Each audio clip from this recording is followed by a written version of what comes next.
মানে শুধু বিশাল ঢেউ নয়, এটা সমুদ্রের নিচে ভূমিকম্প, আগ্নেয়গিরির বিস্ফোরণ বা ভূমিধসের কারণে ঘটে। আর এই সময় সমুদ্রের জল হঠাৎ সরে গিয়ে কয়েক মিনিটের মধ্যে পাহাড় সমান ঢেউ তৈরি করে। সম্প্রতি তো রাশিয়ার কামচাটকা উপকূলে 8.8 মাত্রায় ভয়ঙ্কর ভূমিকম্প হয়, আর যার ফলে উপকূলে 4 মিটার পর্যন্ত ঢেউ আছড়ে পড়ে।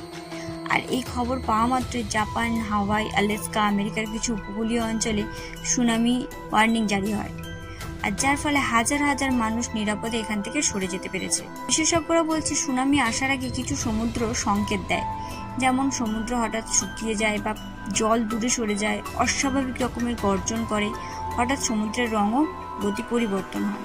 আর যদি এসব লক্ষণ তোমরা কখনো দেখে থাকো তাহলে সঙ্গে সঙ্গে উঁচু জায়গায় চলে যাও, কারণ সুনামি এতটাই শক্তিশালী যে কয়েক কিলোমিটার পর্যন্ত সঙ্গে সঙ্গে ধ্বংস করে দিতে পারে।